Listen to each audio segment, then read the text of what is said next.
제 나름대로 마르크스를 읽고 이해하는데 좀 이렇게 하면 쉽게 이해할 수 있지 않을까라는 생각에서 여러 가지 책들을 보면서 조금 조합을 해봤고요. 들으시면서 조금 이해하시는 데 도움이 되면 좋을 것 같아요. 일단 그 표지가 굉장히 그 압도적인데 여기 앞에 있는 세 사람은 누군지 다 아시죠? 레닌이고 엥겔스고 제일 마르크스고, 네, 워낙 유명해서 다 아실 거예요. 뭐 말씀드렸던 것처럼 오늘 잠시만요.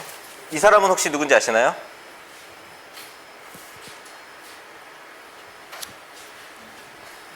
네, 네.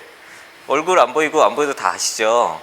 제가 오늘 발제를 해드려도 아마 첫 장에 있는 마르크스처럼 선명하게 마르크스를 보실 수는 없을 거예요. 근데 마르크스가 워낙 특징적이고 워낙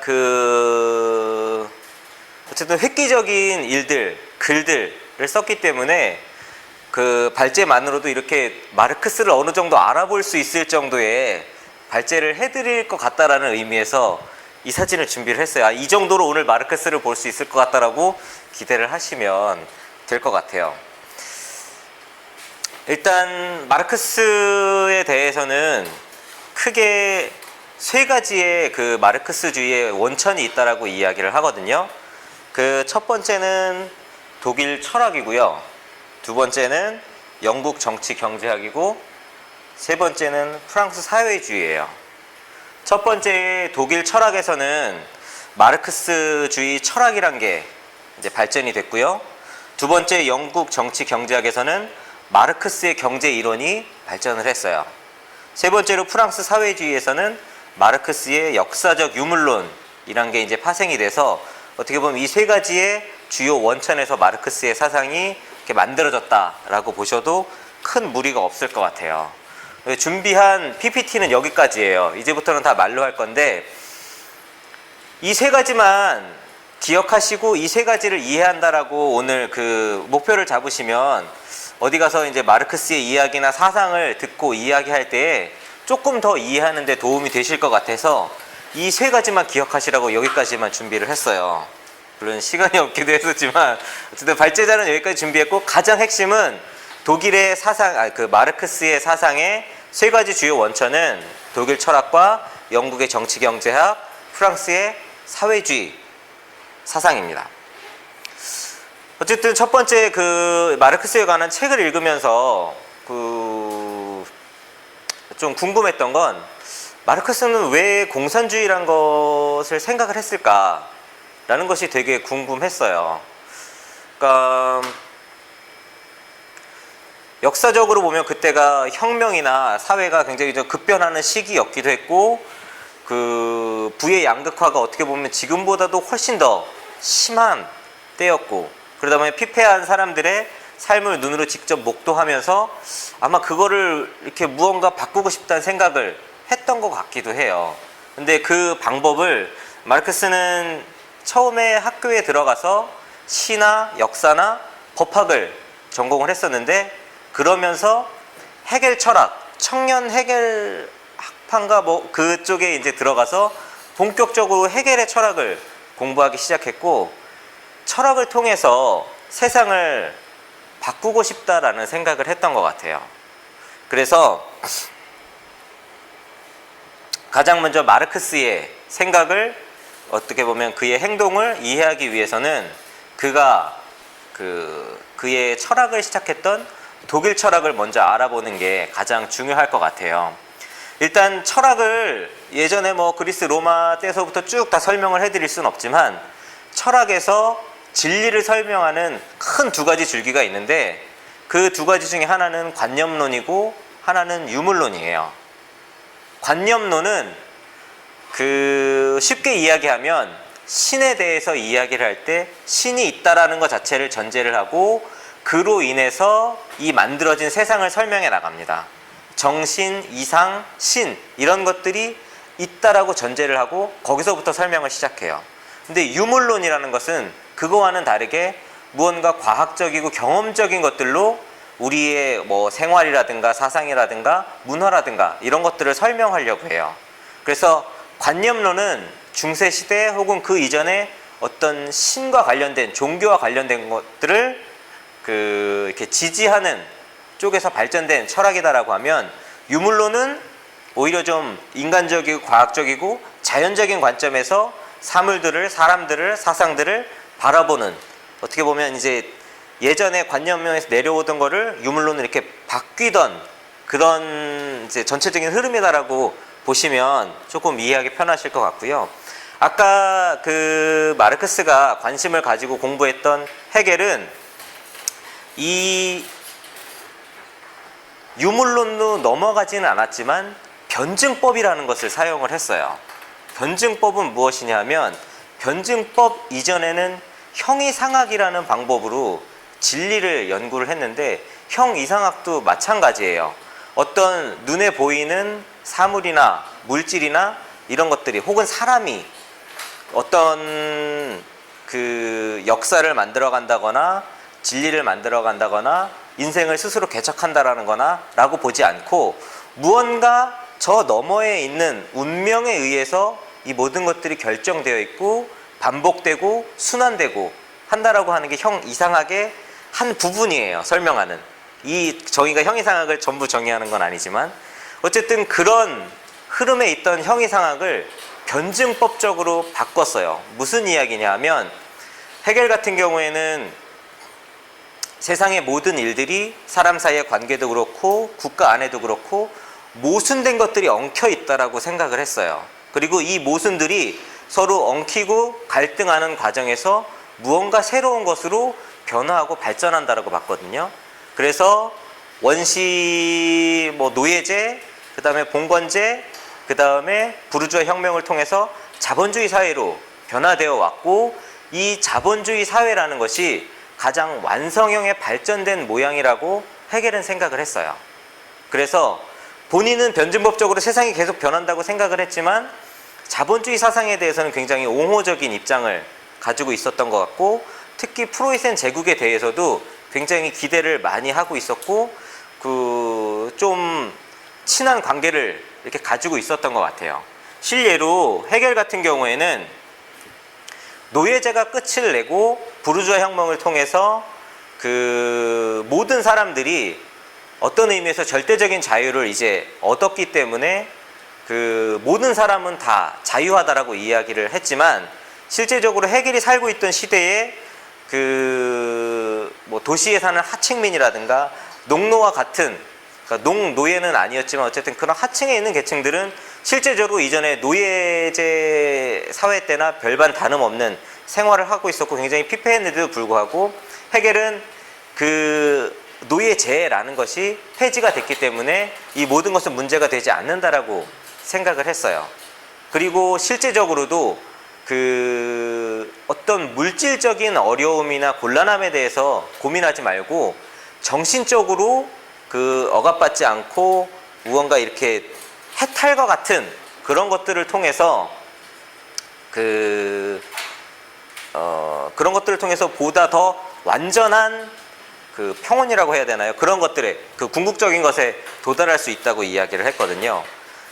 이런 것에 대해서 마르크스는 헤겔이 거꾸로 서 있다라는 표현으로 표현을 했어요.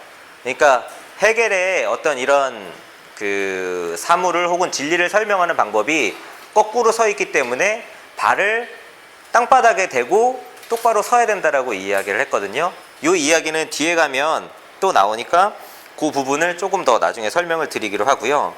어쨌든 이런 관념론에 대해서 마르크스는 어떤 세상의 문제나 어려움들을 해결할 수 없다라고 생각을 했고, 헤겔의 또 첫 번째 헤겔의 제자 중에 가장 유능한 제자라고 할 수 있는 포이어바흐라는 사람이 있는데, 이 사람 같은 경우에는 관념론을 반대해서 유물론으로 옮겼지만 이 사람은 또 변증법을 사용하지 않았어요. 그냥 세상 자체가 이렇게 변화한다라는 것에 대해서 굉장히 회의적이었고, 모든 세상이 이렇게 그냥 가만히 멈춰서 잠을 자고 있는 상태와 같다라고 해서, 마르크스는 포이어바흐 또한 세상을 무언가 바꿀 수 있는 그런 철학이 아니다라고 이야기를 했거든요. 그래서 마르크스는 관념론을 이야기하던 헤겔의 그 철학에서 변증법만 떼우고 포이어바흐의 관조적 유물론에서 유물론만 떼와서 변증법적 유물론이라는 새로운 어떤 그 철학적 틀을 만들었어요. 그래서 유물론을 보다 더 일관적이고 과학적인 것으로 만들려고 노력을 했고요. 이전에 유물론자 같은 경우에는 관념론이 워낙 오랫동안 지속이 되어 왔기 때문에 관념론에서 유물론으로 넘어오는 것만으로도, 그러니까 신의 존재를 부정한다는 것만으로도 굉장히 만족감을 얻었고 거기서 더 이상 앞으로 나가려고 하지 않았어요. 근데 마르크스 같은 경우에는 거기서 만족하지 않고 실제적으로 철학이 무언가 사람들의 삶의 문제점을 해결해 줄 수 있는 데까지 나아가지 않으면 철학으로서의 의미가 없다라고 생각을 하고 계속 거기에 대해서 매달렸는데요. 그래서 헤겔 같은 그 마르크스 같은 경우에는 어떻게 이야기를 했냐면,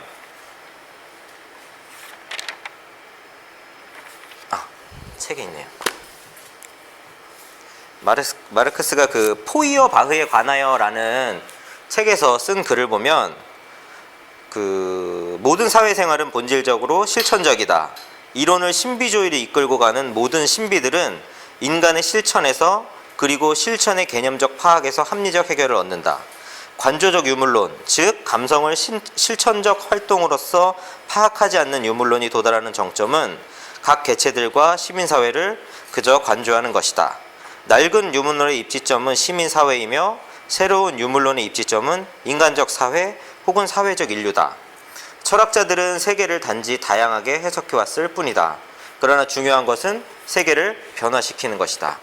그러니까 앞에 거는 뭐 넘어가더라도 뒤쪽에 제일 마지막에 마르크스가 한 이야기를 보면 이전에 마르크스 이전의 철학이란 것이 세상에 대해서 다양한 시각에서 설명은 해왔지만 세상을 변화시킨다거나 어떤 사람들의 문제점을 해결해 주지 못했다라고 이야기를 했어요. 하지만 철학이란 것의 본래 목적은 어떤 세상을 변화시키고 문제를 해결하고 사람들을 조금 더 궁극적인 무언가에 도달할 수 있게 해주는 것이 철학이다라고 생각을 했고 그것을 만들기 위해서 계속 노력을 했던 것 같아요.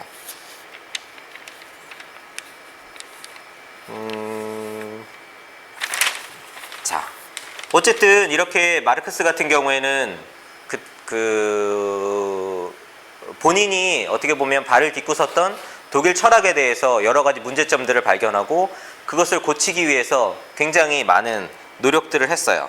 그러면서 그 부르주아 혁명 이후에 그 어떤 곤란이나 어려움들을 겪고 있는 계층들을 어떻게 문제를 해결해 줄까 고민을 하다가 그들을 지칭할 수 있는 무언가 새로운 그들의 계층을 이렇게 지칭할 수 있는 새로운 계층을 만들어내고 그들을 위한 철학이 필요하다라고 생각을 해냈고 그 계층의 이름이 바로 프롤레타리아트였어요. 그래서 그 마르크스가 이야기하는 프롤레타리아트라는 계층은 어떤 계층이냐 하면 그 예전에 상인들이나 길드의 장인들이 부르주아 혁명을 통해서 어떻게 보면 이제 산업혁명하고 맞물려 있는 시기에서 자본가로 넘어간 사이에 거기서 탈락한 조금 자본이 없는 사람들과 농민 계층이 도시로 와서 어떠한 그 본인의 노동력 외에는 어떠한 생산수단도 가지고 있지 않는 계층을 프롤레타리아트라고 봤거든요. 그러니까 아주 이렇게 못 살고 헐벗은 사람이 프롤레타리아트라고 본 게 아니라 노동력을 가지고 일을 통해서 본인이 이렇게 먹고 사는 문제를 해결하던 사람을 프롤레타리아트라고 봤어요. 오히려 너무 헐벗고 굶주리는 사람은 그 룸펜 프롤레타리아트라고 해서 오히려 그들은 프롤레타리아트의 어떤 혁명적인 일이나 이런 일들에 방해가 되는 사람이라고 따로 구별을 했거든요. 어쨌든 그 마르크스 같은 경우에는 이 프롤레타리아트라는 새로운 계층을 만들어내고 이 계급이 세상을 바꿀 수 있다라고 이야기를 했어요. 그리고 그들이 세상을 바꾸기 위해서는 그들을 위한 철학이 필요하다고 이야기를 했고 그 전까지는 그냥 부르주아를 위한 혹은 기득권을 위한 철학밖에 없다라고 이야기를 했거든요. 그러면서 그가 한 이야기가 철학이 프롤레타리아트에게서 자신의 물질적인 무기를 발견했듯이 프롤레타리아트는 철학에서 자신의 지적인 무기를 발견했다. 철학은 프롤레타리아트가 없어져야 실현될 수 있고 프롤레타리아트는 철학이 실현되어야 없어질 수 있다 라고 이야기를 했거든요. 아까 우리 신원각 선생님이 이야기를 했지만 마르크스가 초기에 했던 이야기가 틀리고 후기에 했던 이야기도 틀리지만 그가 하고 있는 저작들 사이에서도 굉장히 틀린 이야기가 많고 모순된 이야기가 굉장히 많아요. 근데 어떤 책에서는 이게 그 당시에 굉장히 유행하던 모순 어떤 변증법적인 표현이었고 이 과정을 통해서 조금 더 차원이 높은 것으로 이제 도달할 수 있다라고 했기 때문에 그러니까 이거를 이렇게 몰라서 그랬다기보다는 의도적인 면도 굉장히 좀 많이 있었던 것 같아요. 어쨌든 이 철학 프롤레타리아트의 철학을 만들기 위해서 평생을 노력했던 게 마르크스의 가장 주된 업무였던 것 같고 그 철학을 바탕으로 나중에 나오는 뭐 공산당 선언이라든가 아니면 뭐 어떤 혁명적인 이런 구체적인 일들로 들어갈 수 있게 되었던 것 같아요. 어쨌든 첫 번째 독일 철학이 마르크스에게 어떤 영향을 주었는가라는 것을 생각을 해보면 예전에 그 독일 철학은 관념론에서 이렇게 흘러오던 경향에서 유물론으로 바뀌던 시기에 마르크스는 단지 신의 존재를 부정하는 이 유물론으로는 세상의 어떤 문제를 해결할 수 없고 어려움을 해결할 수 없다라는 생각에서 무언가 더 나은 현실적인 문제를 이렇게 바꿔줄 수 있는 보다 더 실천적인 철학이 필요하다고 생각을 했고 그래서 만들어낸 게 변증법적 유물론이라는 새로운 마르크스 철학이란 걸 만들어낸 것입니다. 어느 정도 좀 이해가 되시나요? 어쨌든 마르크스의 철학은 이런 정도로 이제 간략히 개념 정의를 좀 해드리고요. 그 다음에 마르크스 같은 경우에는 이렇게 철학적인 문제들을 계속 그 고민을 하면서 그때 한참 이제 산업혁명과 더불어서 자본주의가 이제 계속 번성하기 시작을 했는데 그 자본주의 현실을 보면 자본가는 계속해서 가만히 있어도 돈을 벌지만 노동자들은 아무리 힘들게 일해도 그 가난의 굴레에서 벗어날 수 없는 현실을 보면서 그것이 왜 그런가를 따져보고 그거를 수학적으로 증명을 해냈다라고 하더라고요. 근데 저는 그 내용은 이제 보질 못해서 정확히 어떤 내용을 이야기하는 건지는 어쨌든 잘 모르겠지만 그 책에서는 그 자본주의 사회에서 자본가만 계속 더 부자가 되고 노동자는 전혀 그 혜택을 받을 수 없다는 사실을 수학적으로 굉장히 정밀하게 증명을 했다라고 해요. 그러고서 마르크스는 이제 철학적인 문제에서 무언가 더 경제학적인 문제를 연구하지 않으면 이 문제를 해결할 수 없겠구나라고 결론을 내리고 영국의 정치경제학을 연구하기 시작을 했는데요. 근데 실질적으로 굉장히 재미있는 게 마르크스는 죽을 때까지 생계를 한 번도 책임진 적이 없어요. 실제로 자녀가 6명인데 6명 중에 3명은 굶어 죽었어요. 그 정도로 자기 자신의 경제 문제는 해결하지 못했지만 수백만의 그 노동자들의 경제 문제는 본인이 해결해주고 싶어 했었던 것 같아요. 그러면서 실제적으로 본인이 그 엥겔스하고 이제 주고받는 서신이나 이런 데에서 자신의 비참한 생활이나 이런 것들에 대해서 굉장히 좀 허심탄회하게 털어놨고 그런 편지들로 인해서 이제 일부 사람들은 마르크스가 이제 엥겔스에게 구걸하면서 이제 그 삶을 영위했다라고까지 폄하를 하기도 하는데 실질적으로는 뭐 동반자 파트너 정도로 보는 게 가장 균형 잡힌 시각이 아닌가라는 생각이 좀 들어요. 어쨌든 이 경제적인 문제로 들어가 보면 가장 좀 중요한 개념이면서 가장 조금 낯선 개념이 소외라는 개념이거든요. 마르크스는 그 노동자, 노동력의 소외에 대해서 계속 이야기를 하는데 여기서 이야기하는 소외라는 의미는 무엇이냐면 나로부터 무언가 이제 박탈된다라는, 그러니까 나로부터 떨어져 나가는, 외화된다라는 의미거든요. 무엇이냐면 나에게서 뺏어가는 걸 수도 있고 내가 상대방에 주는 걸 수도 있고 그냥 없어지는 걸 수도 있어요. 이게 뭐 자이든 타이든 그게 중요한 것이 아니라 나에게 있던 것이 혹은 내가 속해 있던 것이 더 이상 나와 전혀 관계가 없어진다라는 의미가 소외거든요. 근데 마르크스는 이 소외에 대해서 4가지 종류로 이야기를 해요. 첫 번째 소외라는 건 뭐냐 하면 본인이 만든 생산물로부터 생산자, 노동자가 소외된다라는 이야기를 해요. 이게 무슨 이야기냐 하면 노동자가 만약에 10시간 일을 해서 이 스피커를 만들었어요. 근데 이 스피커를 만들고 나면 이 노동자는 이 스피커에 대한 어떠한 권리도 갖지 못해요. 그래서 이 마르크스는 노동자가 물론 급여라는 어떤 일정한 본인의 노동력을 판매한 대가로 가치를 받고 물품을 생산했다고는 하지만 본인이 노동력을 투입해서 생산해낸 물건과 노동자가 전혀 어떠한 관계도 갖지 못한다는 것이 문제다라고 이야기를 했거든요. 근데 이 이야기를 보면서 좀 생각이 났던 그 비슷한 예시가 대리모 생각이 났어요. 대리모가 지금 합법인가요, 근데?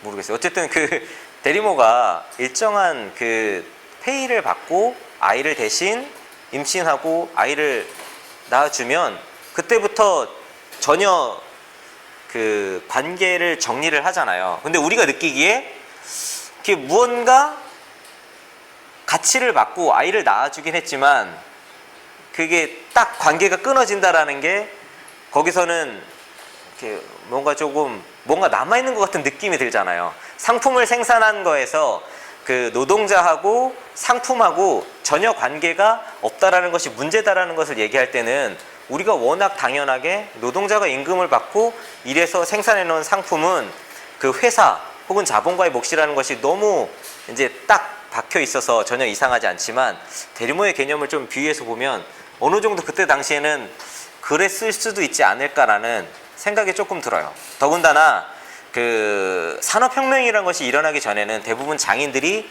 자기 손으로 만들어서 장인들이 판매를 했기 때문에 장인들이 만들어낸 그 물건에 대한 그리고 물건과 노동자의 이 어떤 관계라는 것이 우리가 지금 생각하는 거하고는 굉장히 많이 좀 틀렸기 때문에 이런 종류의 이야기를 한 것이 아닌가라는 생각도 좀 드는 것 같아요.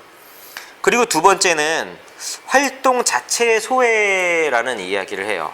무슨 이야기냐면 본인이 본인의 의지로 본인의 노동력을 그러니까 일정 기간 동안의 노동을 돈을 주고 판매를 했건 그게 본인의 의지건 아니건 상관없이 노동을 하는 시간 동안은 본인의 의지라든가 목적이나 목표 같은 것들을 전혀 정할 수 없이 어떤 정해진 룰 안에서 틀 안에서 행동을 해야만 한다라는 것에 대해서 문제다라고 이야기를 했어요.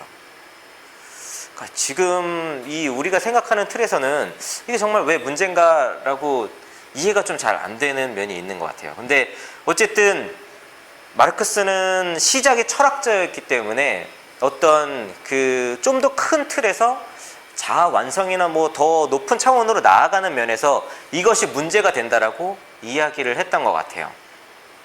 그리고 세 번째로는 이제 유적 존재로부터의 소외라는 이야기를 하는데 이 유적 존재라는 건 무슨 이야기냐면 본질적인 어떤 보편적인 인간성, 그러니까 인간이란 어떤 본질로부터의 소외된다라는 이야기를 하거든요. 이 이야기는 무슨 이야기냐 하면 어쨌든 산업혁명이 일어난 이후에 기계들과 함께 사람들이 일하기 시작을 했고 어떤 자연적인 자원들을 가지고 그 일을 하기 시작을 했고 사람이 어떤 사람만이 가지고 있는 본질적인 가치가 있는데 기계나 어떤 자원들과 함께 어우러진 생산수단, 생산 양식이 되어버림으로써 어떤 인간의 본질적인 모습을 잃어버리게 됐다라는 이야기를 해요. 그래서 이게 문제다라는 이야기를 하고 마지막으로는 이제 사회성으로부터 소외가 된다라는 이야기를 해요. 근데 저는 이게 세 번째하고 네 번째하고 잘 구분을 못 하겠어요. 어쨌든 네 번째에 사는 얘기는 노동자로서 노동을 함으로써 다른 타자들과 자유롭게 지낼 수 있는 모든 가능성으로부터 소외가 되게 되고 어떤 인간이라는 본질적인 개체의 본질로서부터 소외가 되기 때문에 문제다라고 이야기를 한다라고 해요. 어쨌든 이 개념을 완전히 이해하는 건 어렵겠지만 마르크스는 노동자가 본인의 노동력을 일정한 가치를 주고 팔았다고 해도 그로 인해서 생기는 이 네 가지의 소외로 인해서 이것이 문제가 된다라고 이야기를 했어요. 이 부분에 대해서는 이제 뒤에 가면 조금 더 그 착취 문제하고 연결해서 좀 이야기가 되니까 뒤에 가서 조금 더 이야기를 드리도록 할게요. 어쨌든 이렇게 소외라는 문제를 이야기를 하면서 또 마르크스 같은 경우에는 자본주의의 가장 중요한 기초가 되는 개념이 잉여 가치다라고 이야기를 했어요. 잉여 가치는 무엇이냐 하면 잉여 가치를 이야기하기 전에 마르크스는 자본주의라는 단어의 개념을 팔아서 이윤을 남기려고 사는 것이라고 이야기를 했어요. 그러니까 내가 팔아서 이윤을 남기려고 무언가를 내가 사는 행위를 자본주의다라고 이야기를 하면서 내가 그 이윤을 남긴 그 팔아서 매매를 통해서 상호 교환이 아니라 매매를 통해서 그 무언가 이윤을 남긴 부분이 잉여 가치다라고 이야기를 했거든요. 그리고 그 마르크스 같은 경우에는 자본가들이 잉여 가치를 남기기에 가장 쉬운, 가장 간편한 수단이 노동력의 착취다라고 이야기를 했어요. 무슨 이야기냐 하면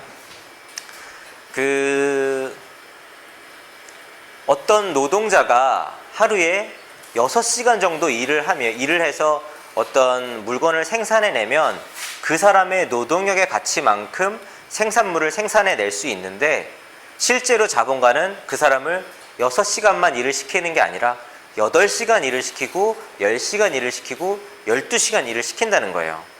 그럼으로써 그가 6시간 일한 만큼 이상 노동을 시킴으로써 본인이 그 판매를 할 때에 그 잉여 가치를 남길 수 있는 부분을 노동자를 통해서 만들어낸다라고 이야기를 하거든요.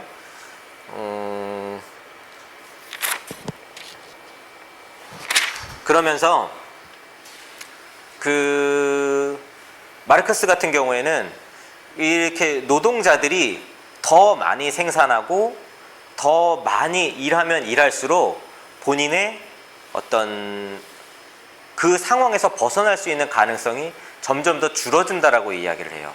왜냐하면 본인이 더 많이 일을 하고 더 많은 것을 생산할수록 자본가의 이윤이 더 커지기 때문에 그 상대적인 갭이 더 커진다라고 이야기를 해요.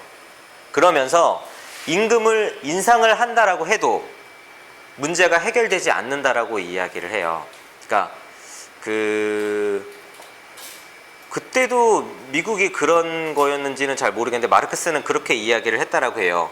미국이나 영국식의 그 임금 투쟁이나 노동 그 투쟁 같은 경우에는 어떻게 보면 구걸이나 같다라고 이야기를 해요. 근본적인 문제를 해결하는 것이 아니라 당장 어떤 지금 본인이 받는 돈보다 조금 더 많이 달라는 일종의 구걸에 지나지 않고 보다 더 근본적인 문제를 해결하기 위해서는 그런 사사로운 문제에 대해서는 오히려 초월을 해야 된다라고 이야기를 하거든요. 근데 지금 기업이나 어떤 노사의 어떤 문화나 이런 것들을 봤을 때는 조금 어떤 마르크스가 이렇게 이야기했던 부분이 조금 지금하고는 맞지 않는 부분도 어느 정도는 좀 있는 것 같아요. 그리고 마르크스는 이제 특히 마르크스 이야기를 하면 가장 많이 듣는 게 이제 상부구조, 하부구조 이야기를 가장 많이들 하잖아요. 하부구조 같은 경우에는 이제 생산 양식, 뭐 생산력이라든가 생산 도구라든가 이런 것들을 다 합친 경제적인 어떤 생산력에 관한 부분이 하부구조고, 상부구조 같은 경우에는 뭐 경제, 문화, 정치 이런 어떤 제도적인 틀들이 상부구조라고 하는데, 이 하부구조에 의해서 상부구조가 결정된다라는 이야기를 하는데, 어쨌든 그러면서 마르크스가 가장 하고 싶었던 이야기는 무엇이냐 하면, 역사를 만드는 것은 어떤 영웅이나 운명이 아니라 일반적인 사람의 노력들에 의해서 역사가 계속해서 바뀌어진다라는 이야기를 해요. 예전서부터 역사를 5단계로 구분을 해서 원시 공산주의가 있었고, 노예제 사회가 있었고, 봉건제 사회가 있었고, 자본주의 사회로 와서 앞으로 사회주의로 진행이 될 거다라고 이야기를 하는데, 이 사회가 바뀔 때마다 항상 있었던 것이 두 개의 계급 혹은 그 이상의 계급들이 서로 어떤 모순된 점을 가지고 서로 대립하고 대결하면서 무언가 더 나은 체계로 계속 발전을 했다라고 이야기를 하는 거예요. 그러니까 기본적으로는 헤겔하고 하는 이야기가 똑같지만 그 헤겔 같은 경우에는 자본주의가 이제 모든 것의 완성이다라고 이야기를 한 거고, 마르크스 같은 경우에는 무슨 이야기냐, 자본주의 안에도 자본가 계급과 프롤레타리아트 계급이 서로 모순되게 맞서고 있고 저절로 해결될 수 있는 문제가 아니다라고 이야기를 하면서 이 어떤 대립이나 투쟁을 통해서 보다 더 발전된 단계로 나아가는 것이 사회주의다라고 이야기를 했는데요. 이제 뭐 어떤 분들은 어쨌든 마르크스가 죽고 나서 레닌을 통해서 이제 공산주의 혁명이란 것들이, 무력 혁명이 일어나고 공산주의가 만들어졌지만 실제적으로 마르크스가 이야기했던 공산주의는 아직 오지 않았다라고 이야기하시는 분들도 있더라고요. 특히 이제 현재 혹은 예전에 있었던 공산주의들이 시행했던 어떤 사유 재산을 모두 철폐하는 것은 마르크스가 원했던 사유 재산 제도의 철폐가 아니었어요. 마르크스 같은 경우에는 모든 사유 재산을 철폐하는 것은 모든 결혼 제도를 부인하고 모든 여자들을 공동 부인으로 소유하는 것과 같이 저급한 공산주의다라고 이야기를 했어요. 그러니까 실제적으로 우리가 목격했던 공산주의는 마르크스가 이야기했던 공산주의가 아닐 수도 있을 것 같아요. 그런 면에서는. 어쨌든 마르크스가 이야기하는 이 부르주아 혁명이란 것은 아까도 잠깐 말씀을 드렸지만 상인들 계급하고 길드의 장인들이 자기들이 이제 어느 정도 교류를 통해서 돈도 예전보다 더 많이 벌게 됐고 사람의 수도 늘어나게 됐고, 근데 위에서 어떤 제도나 이런 것들로 교회든지 귀족이든지 왕이든지 이런 계급들이 본인들을 억압하는 것에서 벗어나기 위해서 부르주아 혁명이란 것을 이렇게 하게 됐고, 그 밑에 있는 농노 계층까지 같이 어떤 노예제를 철폐하고 자유를 준 것은 그들의 노동력을 돈을 주고 사기 위해서였다라고 이야기를 하는데, 이거는 조금 많이 간 것 같아요. 어쨌든 이게 발전론적인 차원에서 어떤 보다 더 나은 체계로 나아가기 위한 혁명인 것은 맞는 것 같지만, 그 안에서 어떤 이게 다분히 상인이나 길드의 장인들이 자신들의 어떤 물질적인 욕구를 채우기 위해서 이 혁명을 했다라는 건 조금 이렇게 너무 폄하하는 면이 있는 것 같아요.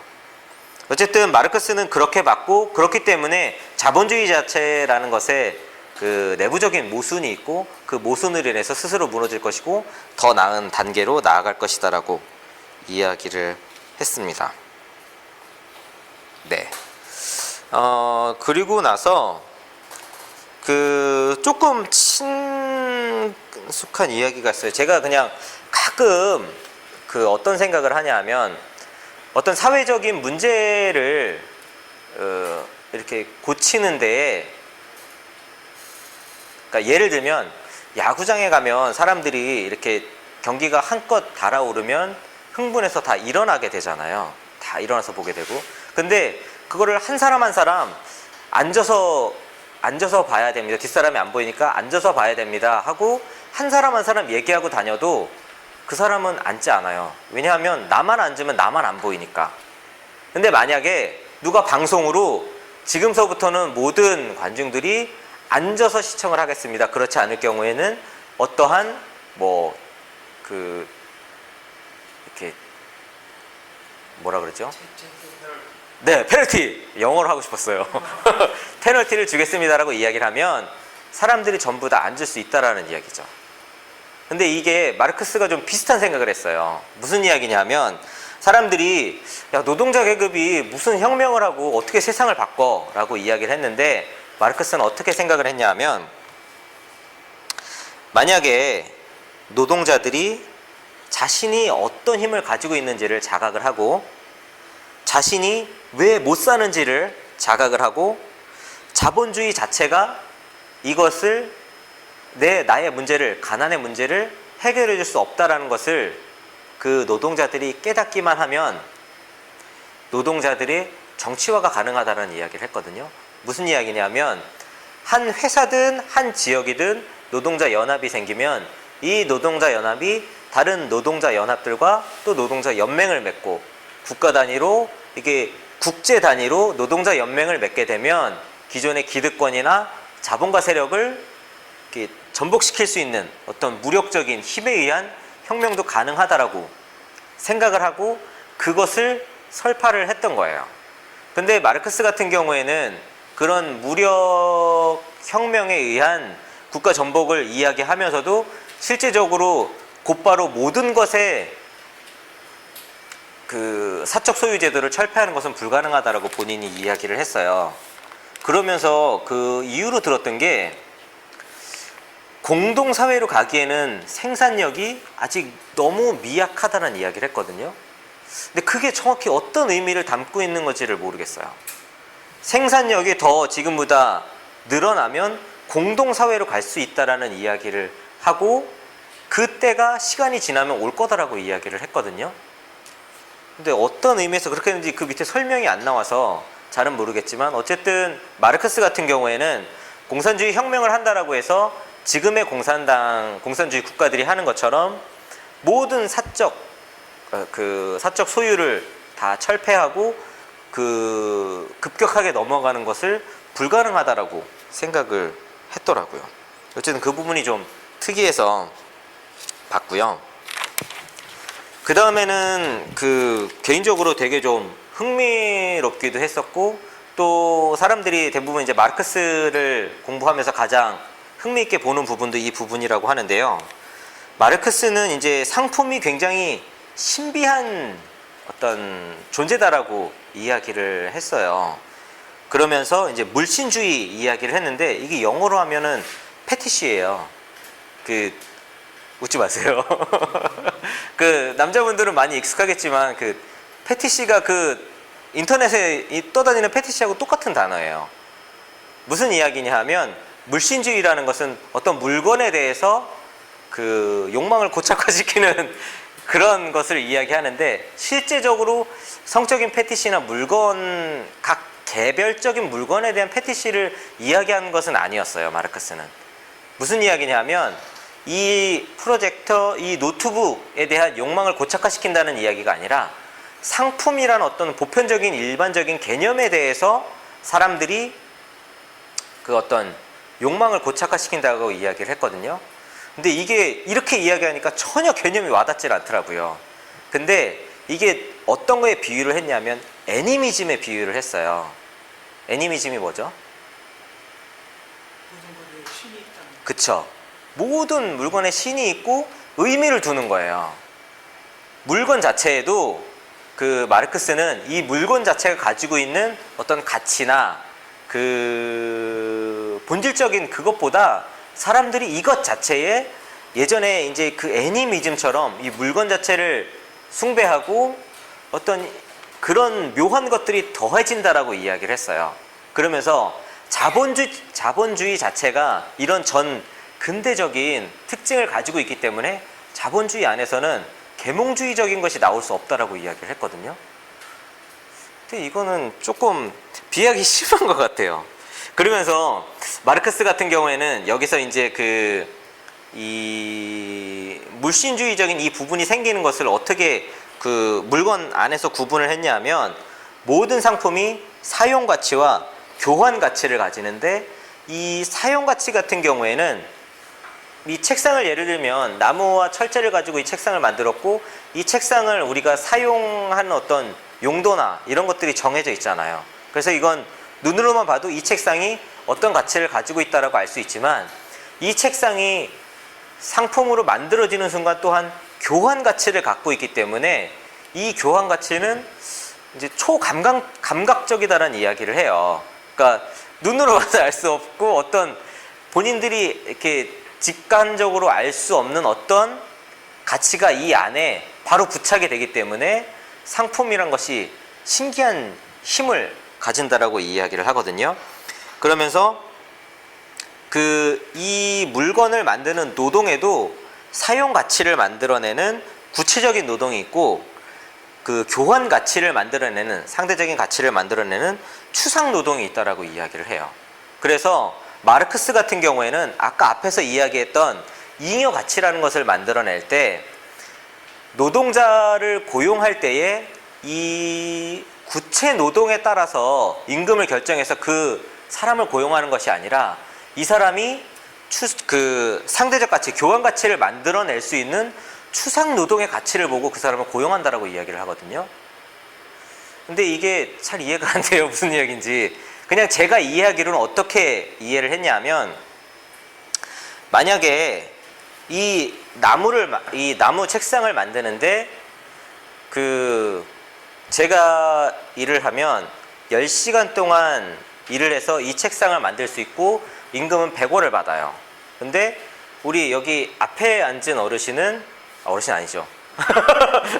이걸 만드는데 똑같이 10시간이 걸리지만 그 임금은 만약에 그 150원을 받는다고 쳐봐요. 그러면 이것도 안 맞는 것 같은데. 어쨌든 이 부분이 잘 이해가 안 돼요. 그냥 저는 근데 어떤 생각을 했냐 하면, 그 산업혁명이 일어났을 당시에 아이들을 굉장히 착취했었잖아요. 그러니까 그냥 이 기계를 만지고 하는 일들을 아이들이 감당할 수 있었지만 그 아이들을 적은 임금만 주고도 오랜 시간 사용할 수 있었기 때문에 아이들을 사용을 했는데, 그걸 아마 이 그 추상 노동의 개념으로 본 게 아닌가라는 생각이 저는 들었어요.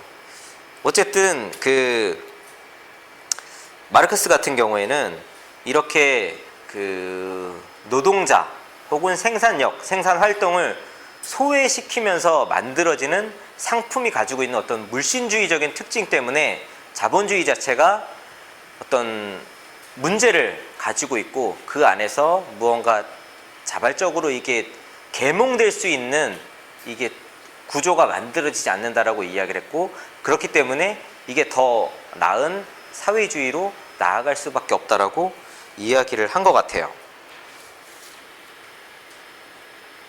그 프랑스 사회주의는 따로 이야기를 안 했지만 이 안에 어떤 혁명적인 부분에 대해서는 프랑스 사회주의가 거의 이제 녹아 있다라고 보시면 될 것 같아요. 어쨌든 그 마르크스가 그 선생님도 얘기했지만 그 안에 책을 읽다 보면 말이 안 되는 것도 솔직히 좀 많은 것 같고, 일부러 좀 놀리려고 이렇게 썼나 싶은 얘기들도 좀 있고, 굉장히 어려운 건 맞는 것 같아요. 근데 이렇게 어려운 책들을 읽기 전에 전 이렇게 얇은 책들을 한번 읽어보는 게 큰 그림을 한번 그려볼 수 있고, 아까 그 앞에서 마르크스 봤던 것처럼 이런 그 모양이라도 딱 알면 어느 정도 더 깊이 있게 들어가는데 도움이 되는 것 같아요. 어느 정도 이게 일부러 이렇게 한 건데요. 이제 이 정도까지 마르크스를 아실 수 있는 건데? 이 정도로 마르크스를 아실 수 있을 것 같나요? 어쨌든 준비한 발제는 여기까지고요. 들어주셔서 감사합니다.